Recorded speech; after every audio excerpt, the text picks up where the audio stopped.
You did not enter a number. Goodbye.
There I am.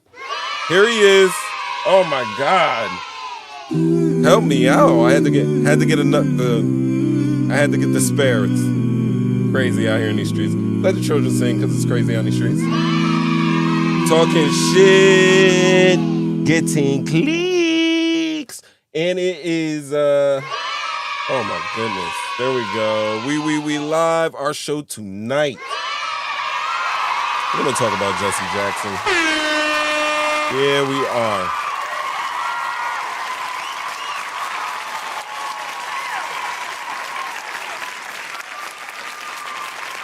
Yes, I think we shall. Oh man, let me get this together. I was trying to get it together before the applause. The applause did the thing, but damn it, it doesn't work out that way all of the time. So let me rely on it. All right. Mo 3 times, by the way.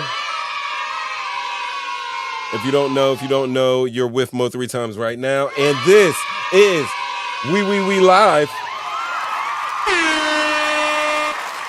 I know it's taking me forever to get settled in here.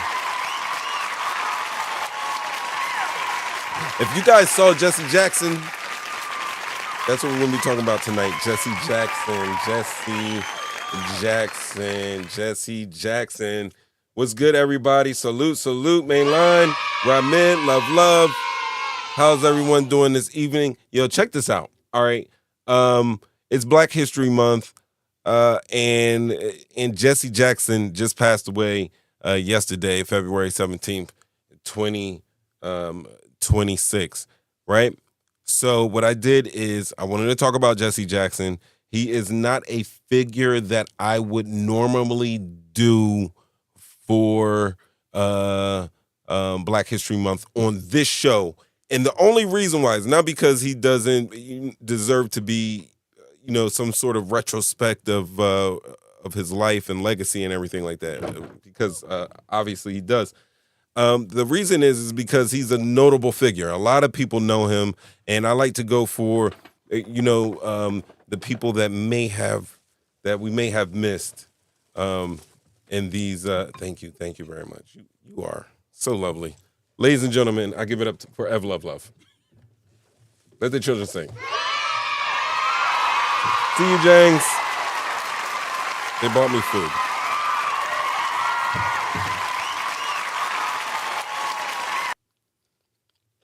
I don't really do cheat days or anything like that, but it's the show, and yeah, I gotta have me a hoagie tonight. I'm not gonna lie. Don't worry, I'm not gonna munch on it in front of you guys. But I did. I got a Wawa turkey sub, lettuce, tomato, hot peppers, mayo, right? Half a shorty. And then Love gets the tuna with sweet peppers and lettuce, right? And then what we do is, because we like each other's sandwiches so much, she gets a half, I get a half, throw some chips in the middle, a little sparkling water that doesn't taste like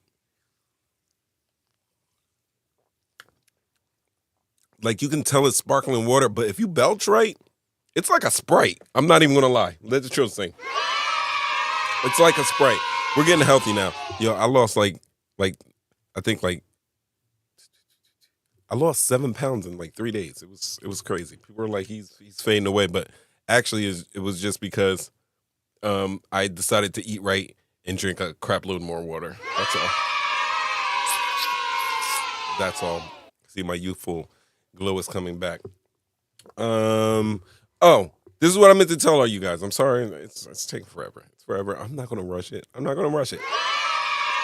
Oh, you made the big bowl of tuna? Do you put boiled eggs in your tuna? What's your recipe there? I know I want to sound bougie, but I'm an albacore guy. I like it. I like an albacore, if you will. Other than tuna, but it says it's higher mercury content than tuna, so don't albacore it all the time. But yeah, I love to make a tuna fish with. I put a little dollop of Grace Poupon, because that's where the booge comes in, and some mayo. I like Dukes. A little chopped onion, maybe a little green pepper, something a little crunch in there, a little celery or something like that, and then we whip it up. And sometimes I sprinkle a little Old Bay in there, just because it's Old Bay. Like, what are you gonna do? What are you gonna do? Anyway, what I meant to tell you guys is that, listen, right now we're gonna talk about Jesse Jackson. All right. Now, for the last month and the shows before, this is what happens. I'm trying to dedicate and do Black History Month to these people who are deserving of it. And of course, Jesse Jackson is in the news right now, so it's a news topic. Plus, he's black, and he's done a lot of stuff in Black history. I have the call-in line and the chat line open because he's, anybody who's been a politician and stepped foot in Washington, he's got a little some stuff that went on there. There's a lot of speculation surrounding his history, and I'm just going to break down the basic plain Jane for you guys tonight. But if you want to call in and with some conspiracy theories about people pointing to shooters or whatnot, you by all means you do that, because that's what we'll do here. It's we live, baby.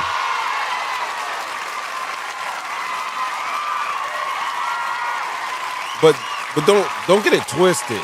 Hold on. Don't get it twisted. Like, this man right now is being I'm propping him up for Black History Month right now.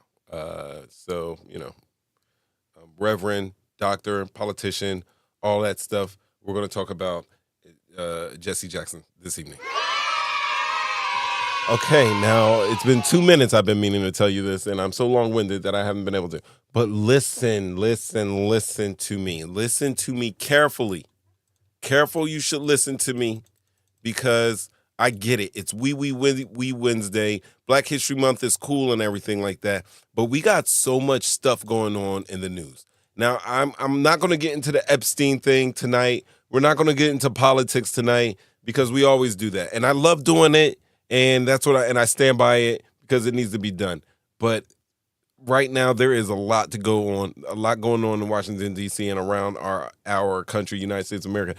And it needs to be sifted through. And I'm going to sift through it. And I am really tentatively believing that, like, we might get a Friday show. A Friday show where I got to put on a ski mask, and you just got to ask for the link, because it's going to be like a private show where we can get, I shouldn't even have to put on a ski mask then, but I probably should, because we're going to dig in there deep on Friday, and we're going to get into the nitty and gritty of it. We're going to get into the real, quote unquote, if you will, talking shit, getting clicks. But I also say that to say this, ladies and gentlemen. There's something that's been going across my screen, and I really honestly cannot share this incident here. I am unable to share this incident here on the same show as the Reverend Dr. Jesse Jackson. You know what I mean? I can't put what happened. I cannot put this right here, this event, and we're going to go through it. We're going to talk about it. I cannot actually have it on this show. I can't do it, because it's just tacky. So Jesse Jackson's going to get his own show moving forward through Black History Month and future Black History Months. We're not going to do that anymore. Like, we're going to talk about Black History Month, and then I'm going to dedicate another show. So with saying that, at 8 o'clock, this is what we're going to talk about. Now, what you're going to have to do, if you're in here right now, you're just going to have to re-hit the link. If you hit the alerts, just boom, click right over. If you're on your phone, if you're on your computer, it should be the same thing. You'll get the alert. Click over, because then we're going to talk about this, and this is what we're going to really go into and dive into in this evening. However, I would be remiss if I don't keep up with the new tradition of doing a show once a week for Black History Month throughout the month of February. So with that, we're going to talk about Jesse Jackson in just a second. But even before I go there, when I'm talking about Jesse, when I'm talking about Jesse Jackson, even when I go there, you guys got to understand, like back in the day, there was a lady, and this is her name. Her name is Joanne Madison Daniel, right? And at the time in this picture, this is her right here. At the time in this picture, she's a freshman at Morris Brown College in Atlanta. Now, this is back in 1960s, like January of 1960. Of course, this picture wasn't taken in January of 1960, but January of 1960, boom, she was a freshman at Morris Brown College in Atlanta. the famous Morris Brown. Now, she would go on and later tell American Libraries, which is a publication, that the book was not at the Colored Branch Library. And then she referred to the Colored Branch Library as a small one-room house on East McBee Avenue. And by the time the book became available, it was too late to complete the assignment. So she had a friend, and her friend decided that he was going to enter the whites-only library to obtain the much-needed book. And when he did that, he was promptly told to leave. Now, months later, in July of 1960, her friend, along with 7 other African-American students, decided that they were going to walk into that whites-only library. They're going to sit down, and they're going to hang out in the reading room. Now, got to understand, during these times, this is a black and white picture. And during these times, this was not allowed. That's why the young man was told to leave when he went to the white. I think saying white library kind of gave it away. Or maybe not, because there's white malls and black malls. We know about that, but really malls are going away. Anyway, I digress. Now, the librarian, his name is Charles E. Stowe, and I didn't know if I was going to say his name on here or, just leave him to the abyss of history or whatever, but we'll say his name. His name was Charles E. Stowe, the librarian. And what he did was ask the people to leave, ask those students to leave, and they didn't. They stood their ground, they were silent, they were civil, and they were ultimately arrested. And they were charged with, what they call it, disorderly conduct back in the day, and they got an attorney. This is their attorney, a very famous attorney, Black History Month's own Donald J. Sampson. He secured their release, secured these students' release. There he is in the picture right here. And he's looking all Puerto Rican. And anyway, he secured their release on $30 bond. All right. Not only that, he filed a suit in the U.S. District Court for the Western District of South Carolina. And the charges against the now dubbed Greenville 8. Look at this guy circled here in the Greenville 8. You know who that is? That's right. It's Jesse Jackson. Now, these charges were eventually dropped. But instead of integrating, then let me tell you how sick America is. Instead of integrating the libraries, right? Both the black branch and the white branch were closed. Ew.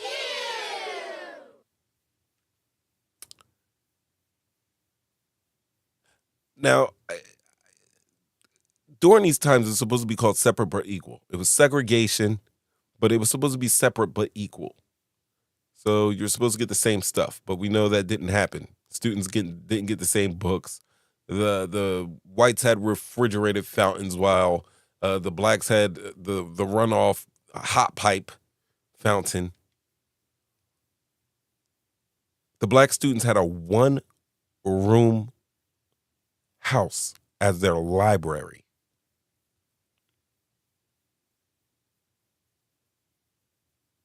One room in a one-room house, while the white branch had a building dedicated to learning.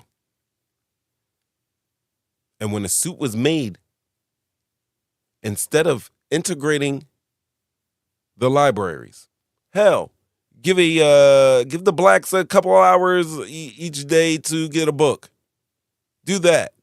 Instead of doing that, instead of sharing books, they decided to close both of these libraries. All right? So Black History Month asks us not just to celebrate the names, but to examine lives in full. The ambition, the courage, even the controversies and the contradictions. Few figures capture that complexity more than Jesse Jackson.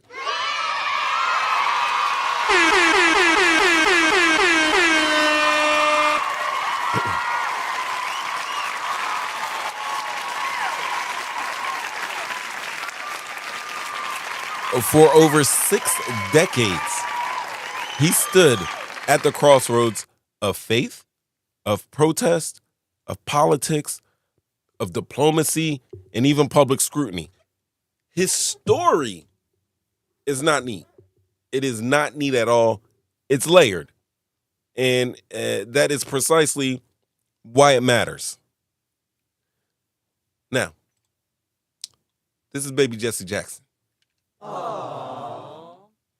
He was born Jesse Lewis Burns, but he would tell people that he didn't even have a last name. And he was born on October 8th in 1941 in Greenville, South Carolina. This is a picture of Greenville, South Carolina in 1941, as Google would tell me, because I really wasn't there. I was not there. Nice hustling and bustling, but still in the South, all right? And we're talking about Greenville, South Carolina is in the heart of Jim Crow America. So, Jesse Jackson was born to a teenage mother who was having an affair with a married man. His father was a married man having an affair with his teenage mother. And this happens all the time. We see it on Instagram at least 5 times an hour if your algorithm leans that way. But back in that day, that reality carried such a stigma and a shame at that time. But his mother moved on and married a man named Charles Jackson, who adopted Jesse Jackson and gave him the surname Jackson. Now, like I said before, he grew up in the segregated South where schools, neighborhoods, and opportunity itself were divided by race. But from early on, he stood out. He stood out academically. He was sharp. He was charismatic. And he was athletically gifted. He had some years as a quarterback. Before he entered the pulpit, before he took the podium, Jesse Jackson ran the huddle. He was a quarterback. And he actually was good enough to earn a full football scholarship to the University of Illinois in 1960. Right?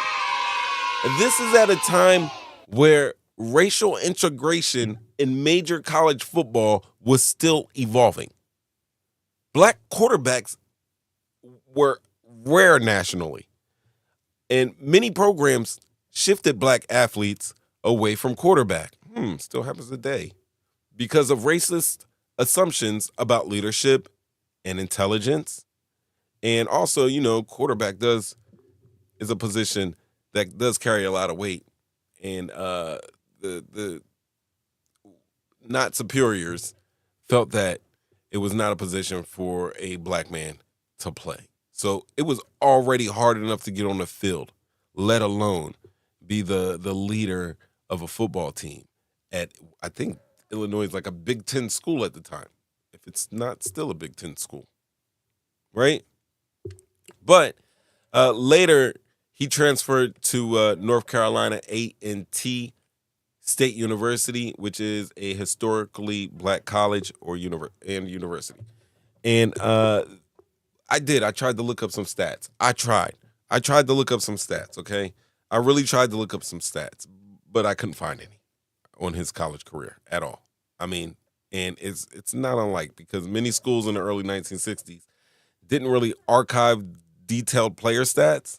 But we do know, and luckily so, he did not pursue a professional career even while at A&T.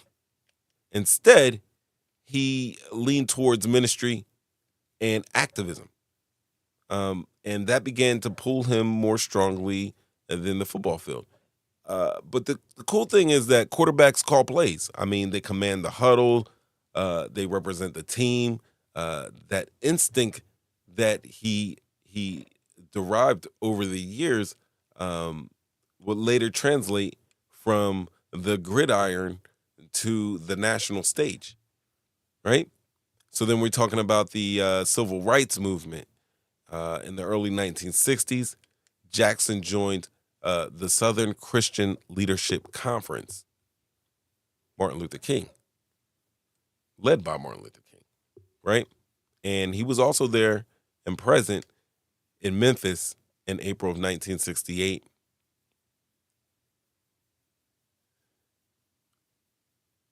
I always thought this picture was weird because if you look down here, everybody's like kind of chilling, and these guys are. So it kind of looks like a reenactment to me.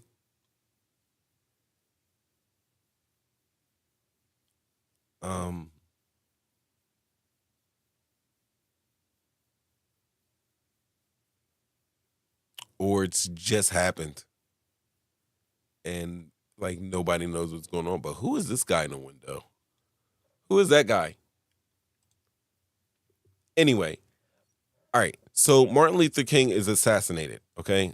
And after King's death, Jackson would work to carry forward his legacy. Specifically, what he worked on was Martin Luther King's Poor People campaign. Now, if we dig deep into Martin Luther King for like Black History Month or just, just talking about him, you guys should know that Martin Luther King did work to integrate Americans into society. But he also realized that there was an issue when it came to poor people, and not just poor Black people, poor anybody that was poor, and he had a campaign against it. He campaigned for the poor people to get them more rights, to get them more benefits, to get them the tools that they need to not only survive, and I know it's cliche, but to thrive, to grow, to be productive citizens. And that takes money, right? It takes money. Integration kind of boosted the economy because you closed down, Black institutions, and all the Black people had no other choice but to take a lot of their money to their white counterparts. So early integration. But yeah, we get the Poor People's Campaign in 1968. All right. And you should probably also know that it emphasized economic justice alongside civil rights.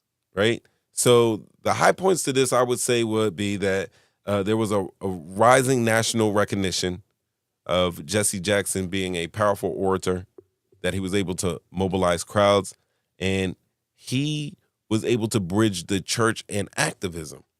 He's a young man with the SCLC, but he could have been with Kwame Ture, a.k.a. Stokely Carmichael back in the day, and SNCC, and the guys at SNCC. He was young enough to be, and he probably should have been over with those guys, but he decided to go over with Martin Luther King. Maybe a deeper controversy, maybe another conversation. But if you ask me, he was that bridge between the Southern Christian Leadership Conference and SNCC. But even, being that go-between, tensions existed, all right? And I think because leadership transitions are rarely smooth, and building institutions, in 1971, Jackson founded Operation PUSH. PUSH means People United to Save Humanity. People United to Save Humanity. And what he did was he took the poor protest further. He focused on economic empowerment, boycotts, and corporate negotiations. Later came the Rainbow Coalition. Not this Rainbow Coalition with Chairman Fred, but basically based on the same principles of bringing a bold vision for Black Americans, Latinos, labor unions, farmers, LGBTQ plus communities, economically struggling whites, coalition politics rooted in a shared struggle is what he was working with. And he actually, you can see him move from more of a protest organizer into an institution builder. And then we get the presidential campaigns, right? 1984, I remember seeing this button. I was older, than when I was at 1984 when I saw this button. But I remember seeing this button. I do not remember him running in 1984. I do, however, remember him running in 1987 as a child, as a young pup. I remember him running in 1988, right? Right? Now, his campaign in 84, a lot of people dismissed it as basically symbolic. And I want to tell you, it was not, right? Because 88 allows him, when he runs from 84, allows him to run in 1988. What he does in 1988 is amazing, right? As a first black male candidate in contemporary American history, he won 11 state primaries, right? He finished second in the Democratic race in the DNC. And he also helped to register millions of voters. Millions. If you're into voting and stuff like that, that deserves one of those, right? He became the first black candidate to win multiple primaries in a major party race, which is a historic breakthrough. Then he called Barack Obama a SOB, like when Barack Obama was running, some little controversy there, right? It was a historic breakthrough. Yet, when we're talking about controversy, it did follow the, I don't know, it's called the Town remarks. And, of course, he made a public apology. But he said, that's all. First of all, I do not know what a Jaime is. And the first time I heard Jaime at all was because of this, the Jaime talk. And I heard that in like 88 as a child. I don't know what a Jaime is, but I do know this. It's offensive. So right now, even as I'm saying the word, I kind of feel like not good about it, but I'm also trying to be a little clinical here. So that's all this Jaime wants to talk about is Israel. Every time you go to Jaime Town, that's all they want to talk about. And then I remember Eddie Murphy on Saturday Night Live, and I didn't watch this in live time. I watched it like in reruns of him doing his impressions of Jesse Jackson and the apology, basically, right? So after that remark, obviously he made a public apology. There was a lot of lingering damage. I mean, they referred to those comments that Jesse Jackson made. I hear it brought up anytime someone's talking about Jesse Jackson. So that's one of those things that basically followed him. But I mean, he had some lingering damage there, right? He did have groundbreaking campaigns, but not without missteps. And he was a wizard when it came to international diplomacy. Like in the 80s and the 90s, Jesse Jackson negotiated the release of American prisoners in Syria and Cuba and Iraq. Supporters called him a moral diplomat. Critics said he overstepped. But I think he occupied a unique space. He was an activist, a pastor, a candidate, and an unofficial envoy of the United States of America. Now we can go into the personal scandal. All right. In 2001, he admitted to fathering a child outside his marriage. Right. The revelation damaged his image. And he apologized for that. He accepted responsibility. And it was clearly a low point in his life, which I can't believe it really could be, bringing life into this world. But still, it wasn't the way that most people will want to introduce life to the world in such controversy. Now, that was clearly a low point. In 2017, and I remember this, he announced that he had a Parkinson's diagnosis. And it was really sad to see. In 2023, he stepped back from the Rainbow Push leadership, and he's leaving and left a larger legacy. So ultimately, Jesse Jackson helped millions of voters, and this is just the baseline. He registered millions of voters. He normalized black presidential candidacy to help. You know, if not for him, Barack Obama has a harder time. He's able to shift the democratic platforms. He elevated economic justice. He advocated against apartheid. And he built multiracial coalitions that still stand to this day. Shout outs. He endured political defeats, rivalries, controversy, scandal, yet he remained visible, right? He remained vocal, he remained engaged, and I gotta say, history does not remember leaders because they were flawless, all right? They don't. They don't remember leaders because they were flawless. It remembers them because they shifted the ground, especially beneath this nation.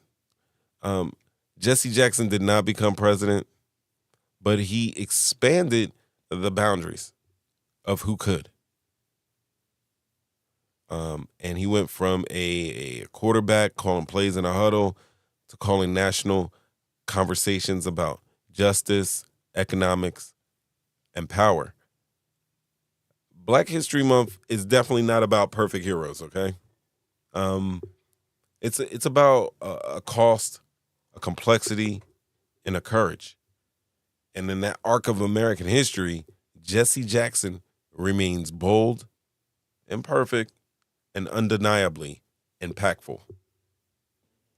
Shout out to Jesse Jackson. Shout out to Jesse. I want you to say, I am somebody. Say it with me. I am somebody.